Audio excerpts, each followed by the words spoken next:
اب سوال یہ ہے کہ اور کافی اہم سوال ہے اور کافی بجا طور پر اس پہ بات کی جا سکتی ہے کہ اگر افغان علماء تحریری طور پر ایک اعلامیہ جاری کر سکتے ہیں تو اسی طرح کا اعلامیہ افغان حکومت کی طرف سے، طالبان حکومت کی طرف سے یا ان کے سپریم لیڈر شیخ ہیبت اللہ اخندزادہ کی طرف سے کیا نہیں جاری کیا جا سکتا؟ کیا اسی فتوے کو بنیاد بنا کر اسی کی توثیق کرتے ہوئے یا اس کی تائید کرتے ہوئے کیا کوئی فرمان قندھار سے نہیں جاری کیا جا سکتا؟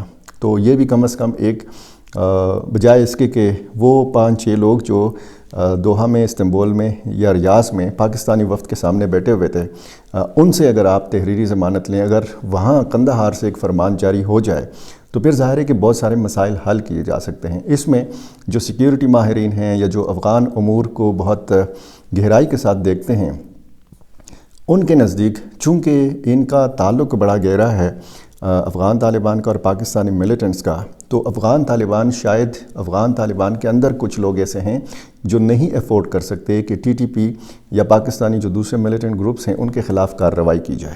یہ اس پر بات ہوتی رہی ہے کہ آخر کیوں، وجہ کیا ہے، افغان طالبان کی مجبوری کیا ہے؟ تو پھر کہا جاتا ہے کہ جناب ان کو خدشہ یہ ہے کہ یہ پھر ہتھیار اٹھا سکتے ہیں الٹا افغان طالبان کے خلاف، یہ داعش خراسان کو جوائن کر سکتے ہیں افغانستان کے اندر، یہ بہت بڑا چیلنج بن سکتے ہیں افغانستان میں افغان حکومت کے لیے، طالبان کی حکومت کے لیے۔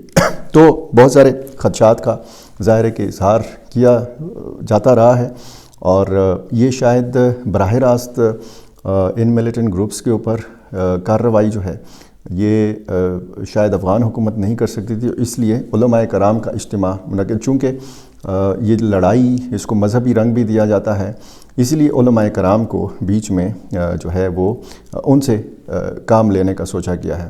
اور یہ کتنا مؤثر ثابت ہو سکتا ہے یہ فتویٰ؟ ظاہر ہے کہ اگر وہاں پہ حملے نہیں ہوتے، وہاں پہ اگر پاکستانی ملیٹنٹس اگر ہیں اور وہاں پہ ان کو روک دیا جاتا ہے اور وہ ان کو یہ بھی روک دیا جاتا ہے کہ آپ دراندازی نہیں کریں گے، آپ تشکیلات جو ہیں آپ پاکستان نہیں بھیجیں گے، گروپس یا حملہ آوروں کو نہیں بھیجیں گے پاکستان، تو ایک بہت بڑا سوال یہ ہے کہ کیا سارے کے سارے حملہ آور افغانستان سے آتے ہیں؟ کیا پاکستان کے قبائلی جو اضلاع ہیں یا جو بندوبستی شہر ہیں، بلوچستان ہو، خیبر پختونخوا ہو یا پاکستان کے جو بڑے شہر ہیں، یہاں پہ یہ جو شدت پسند گروپس ہیں ان کے لوگ کیا موجود نہیں ہیں؟ کیا پاکستان کے اندر حملے رک جائیں گے؟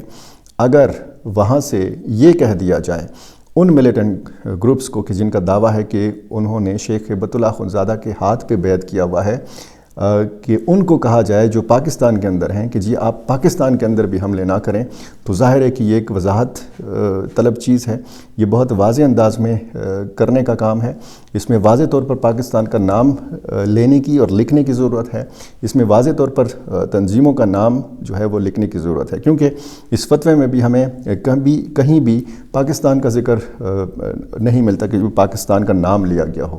اس میں ضرور یہ کہا گیا ہے کہ جی پابندی ہے، آپ نہیں جا سکتے افغانستان سے، کسی دوسرے ملک میں حملے نہیں کر سکتے یہ، اور آپ افغان سرزمین کا استعمال کسی دوسرے ملک کے خلاف نہیں کر سکتے۔ تو بہت واضح انداز میں اگر چیزیں ہوں تو بہت ساری کلیئرنس جو ہے یہ سامنے آ سکتی ہے۔ یہ دفتر خارجہ کا جو رد عمل تھا وہ میں نے آپ کے سامنے پچھلی ویڈیو میں بھی رکھا تھا۔ وزیراعظم محمد شہباز شریف نے جو ترکمانستان میں کہا ہے وہ میں آپ کو سنا دیتا ہوں۔ انہوں نے محمد شہباز شریف نے خبردار کیا ہے کہ دہشت گردی کا ایک نیا خطرہ افغان سرزمین سے ابھرتا دکھائی دے رہا ہے، اس لیے عالمی برادری کو چاہیے کہ وہ افغان حکومت پر اپنی ذمہ داریاں پوری کرنے کے لیے دباؤ ڈالیں۔ یہ ترکمانستان کی 30 سالہ مستقل غیر جانبداری کی سالگرہ کے موقع پر اشک آباد میں منعقدہ ریجنل فورم سے انہوں نے خطاب کیا۔ انہوں نے اس موقع پہ کہا کہ پاکستان نے رواں برس اقوام متحدہ کی سلامتی کونسل میں ذمہ داریاں سنبھالی ہیں، جبکہ افغانستان سے دہشت گردی کے بڑھتے خطرات علاقائی امن کے لیے تشویش کا باعث ہیں۔ انہوں نے زور دیا کہ عالمی برادری افغان حکام کو اپنی بین الاقوامی ذمہ داریوں کی ادائیگی پر آمادہ کرے۔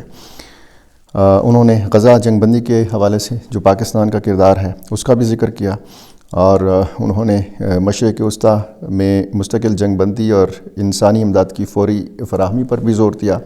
موسمیاتی تبدیلی کے حوالے سے بھی انہوں نے بات کی، اور ان کی کچھ ویڈیوز جو ہیں وہ سوشل میڈیا پر وائرل ہیں. اس موقع پر جو ان کی ملاقاتیں ہوئیں، ترکمانستان کے صدر سے ان کی ملاقات ہوئی، روس کے صدر ولادیمیر پوٹن سے، ترکی کے صدر رجب طیب ایردوان سے، ازبکستان کے صدر سے، تاجکستان کے امام علی رحمان جو صدر ہیں، اور قازقستان کے صدر سے ان کی، اور متعدد دیگر سربراہان سے ان کی ملاقاتیں ہوئی. انتہائی وہ گرم جوشی سے ملتے رہے، اپنے روایتی انداز میں شہباز شریف بات کرتے رہے عالمی رہنماؤں سے، اور مرکز نگاہ رہے، اگر آسان الفاظ میں آپ کو سمجھایا جا سکے. تو یہ جو ہے یہ تازہ بیان جو افغانستان کے حوالے سے وزیر اعظم شہباز شریف کا، اس سے بھی پتہ لگتا ہے کہ پاکستان اس فتوے کے باوجود مطمئن نہیں ہے. افغان طالبان پاکستان کو کیسے مطمئن کر پائیں گے؟ اور جب تک یہ اطمینان کا اظہار نہیں کیا جائے گا تو ظاہر ہے کہ دونوں ملکوں کے جو تعلقات ہیں وہ اسی طرح خراب رہیں گے، اسی طرح کشیدہ رہیں گے. میں نے خیبر پختونخوا میں ذکر کیا تھا کہ ڈرون حملوں میں اضافہ، کوئی 1 درجن سے زیادہ جو حملے ہیں یہ کوئی 3 دن میں ریکارڈ کیے گئے ہیں. 3 دن میں 1 درجن سے زیادہ ڈرون اٹیکس ملیٹنٹس کی طرف سے. ایک تو بنو کے تانہ حوید کی حدود میں ایک کارروائی ہوئی، اور وہاں پہ ہم نے دیکھا کہ نشانہ بنایا گیا حوید پولیس اسٹیشن کو، یا وہاں پہ چوکی کو. شیخ لنڈک میں پھر ایک ڈرون حملہ ہوا. یہ جو پہلا حملہ اس میں 5 اہلکار جو تھے یہ زخمی ہوئے، اور اسی طرح کچھ واقعات جو ہیں باقی علاقوں میں بھی ہوئے ہیں. ایک واقعہ جو ہے یہ قندھار کے ضلع سپین بولدک کے شہید بازار کے علاقے میں سورگل جامع مسجد ہے، یعنی افغانستان کا واقعہ ہے. یہاں پہ ایک خطیب مولوی عزیز اللہ نماز مغرب کے بعد یہ گھر واپس جا رہے تھے، ان کو شہید کیا گیا ہے.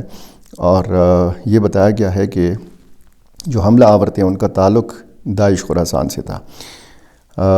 یہ جو ظاہر ہے کہ یہ واقعہ افغانستان کا ہے، لیکن اس وقت خیبر پختونخوا کی جو صورتحال ہے وہ خاصی تشویشناک ہے. امن و امان کے حوالے سے اگر آپ بات کریں، مختلف واقعات ہوتے رہے ہیں. ایک کارروائی بنو میں ہوئی ہے، خفیہ اطلاع کی بنیاد پر یہ ایک کارروائی ہوئی. ایک ملیٹنٹ کو مارا گیا ہے، 4 کو زندہ گرفتار کیا گیا ہے، اور یہ بتایا گیا ہے کہ یہ ممشخیل بنو کے علاقے میں یہ ہوا ہے. کرم کا علاقہ ہے، یہاں پہ بتایا گیا ہے کہ ایک مزدور احمد خان چمکنی کو نامعلوم افراد نے شہید کیا ہے.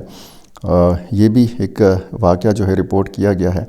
اور اسی طرح جو میں نے آپ کو شیخ لنڈک بنو کا واقعہ بتایا، ایک کوارڈ کاپٹر سے جو ہے یہ حملہ کیا گیا. یہ وہی مقام ہے کہ جہاں پہ پہلے 5 یا 6 جو سیکیورٹی اہلکار تھے یہ ایک حملے میں زخمی ہو گئے تھے. تو یہ جناب اپڈیٹس اس حوالے سے پاکستان اور افغانستان کے معاملات کے حوالے سے ہماری اور آپ کی مشترکہ نظر ہے ان معاملات پر. جو بھی اس حوالے سے نئی اپڈیٹ سامنے آئے گی میری کوشش ہوگی کہ میں بر وقت آپ تک پہنچا سکوں. میرا چینل آپ نے ابھی تک سبسکرائب نہیں کیا، یہ کر لیجئے، میری گزارش ہے.